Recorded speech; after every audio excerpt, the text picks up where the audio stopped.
alunos, sejam todos bem-vindos.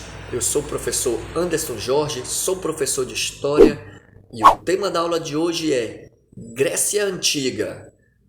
Bom, o estudo da Grécia Antiga, ela começa por volta do segundo milênio, ou seja, 2000 anos antes de Cristo. E ela, segundo os historiadores, ela se divide em 5 períodos, ou seja, o primeiro período pré-homérico, que vai de 2000 anos a 1200 anos antes de Cristo. Depois vem o período homérico, que vai de 1200 a 800 anos antes de Cristo. Depois vem o período arcaico, que vai de 800 a 500 anos antes de Cristo. Depois vem o período clássico, que vai de 500 a 338 anos antes de Cristo, e por fim o período helenístico, que vai de 338 a 146 anos antes de Cristo. Bom, gente, para a gente poder entender o processo de formação da civilização grega, nós temos que estudar duas grandes civilizações que contribuíram para o desenvolvimento do povo e da cultura grega, que foram a civilização cretense e a civilização micênica. Vamos começar primeiro com a civilização cretense.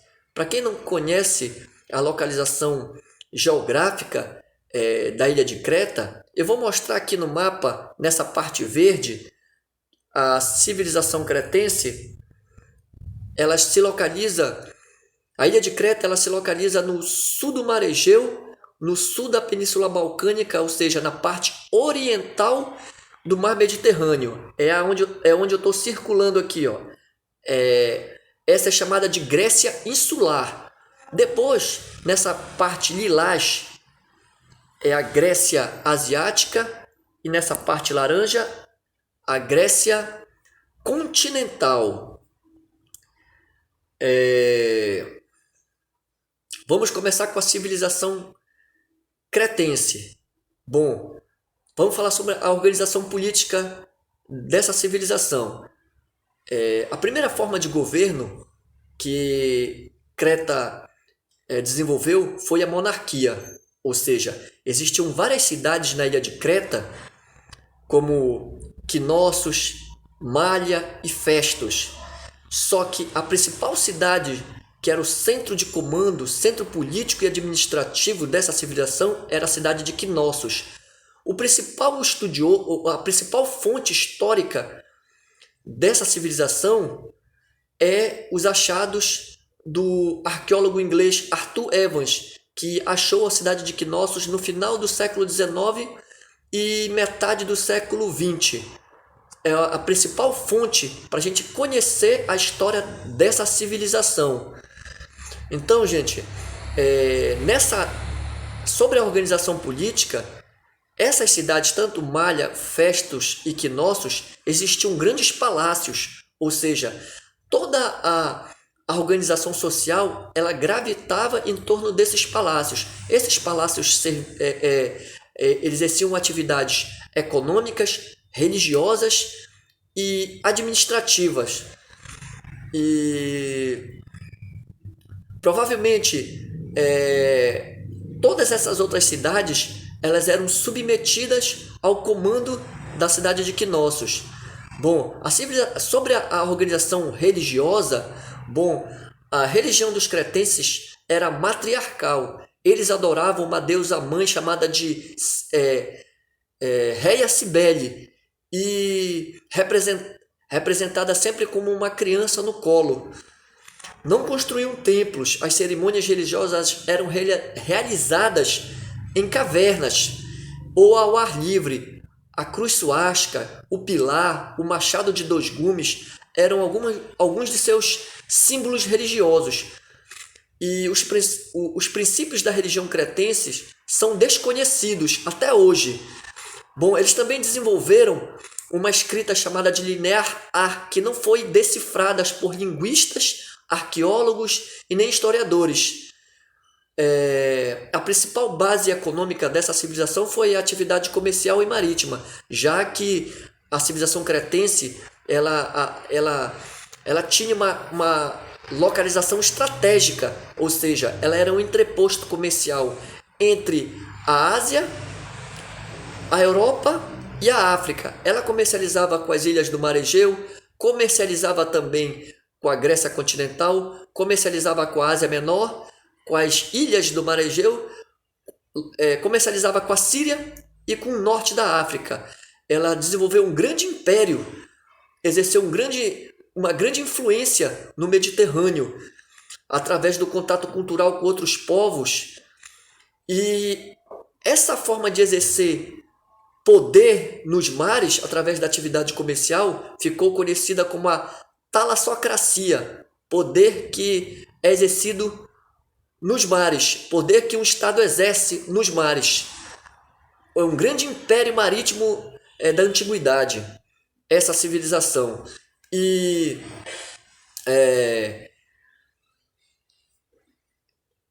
as razões pelas quais os cretenses entraram em decadência foram duas razões que os historiadores e arqueólogos têm para que houvesse a decadência dessa civilização, que foi desastres naturais, como tsunamis, erupções vulcânicas e o estabelecimento dos micênicos, e que aos poucos foram expandindo seus domínios em outras regiões, para outras regiões.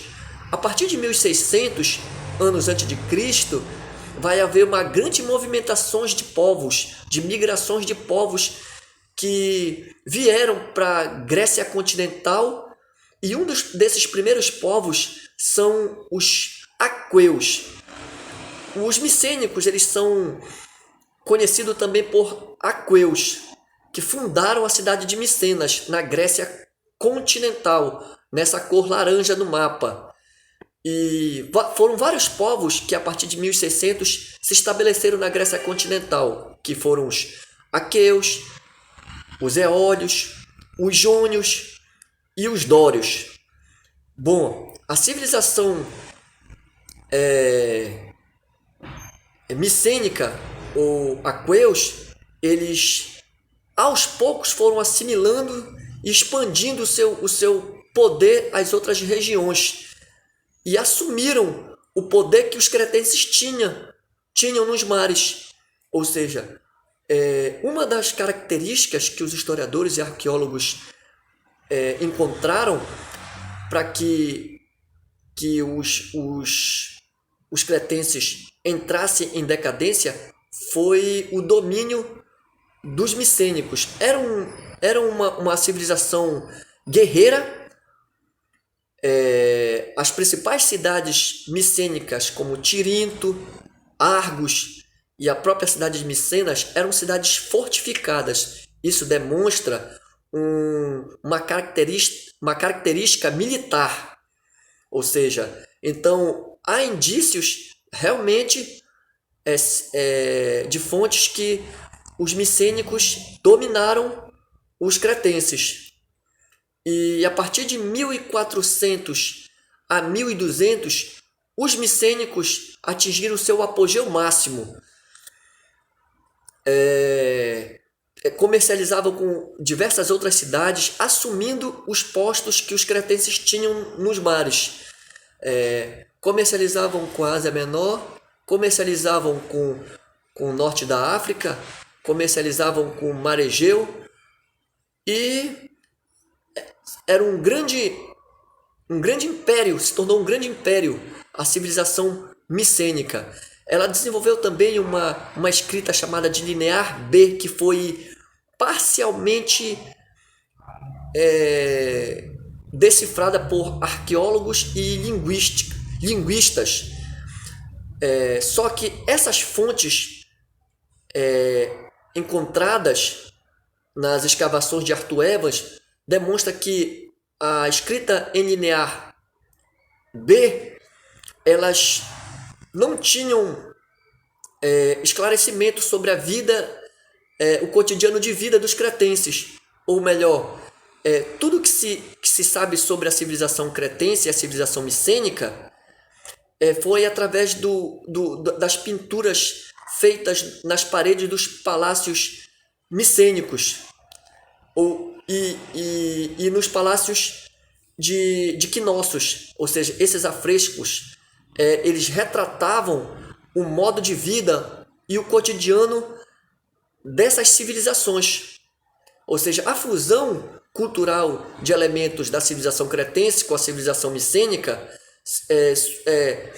ela se tornou um conceito, ficou claro o conceito dessa fusão que foi a civilização creto-micênica, foi a fusão desses elementos culturais das duas civilizações. E os últimos povos a se estabelecerem na Grécia continental foram os dórios. Os dórios trouxeram violência, conheciam a metalurgia do ferro.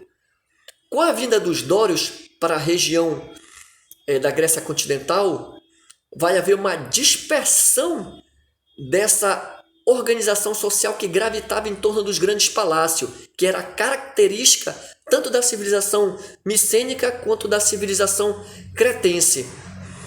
Bom, a primeira diáspora grega, ela acontece justamente com a vinda dos dórios para a região da Grécia continental, nessa cor laranja. A vinda dos dórios para essa região vai inaugurar o período que a gente chama de período homérico, que vai de 1200 a 800 anos antes de Cristo. E quais as consequências da vinda dos dórios para essa região? Vai causar um grande dispersão, ou seja, diáspora, que quer dizer dispersão do povo grego. Vai haver um retrocesso cultural, vai haver também o desaparecimento da escrita, vai haver um retrocesso da produção artesanal e vai haver uma diminuição das comunicações entre o Ocidente e o Oriente. Vai haver um retrocesso comercial nesse período da vinda dos dórios, em 1200. Bom, gente, para quem gostou da aula, compartilhe, faça o seu comentário, dê o like e na próxima aula a gente fala do período homérico. Até mais, gente!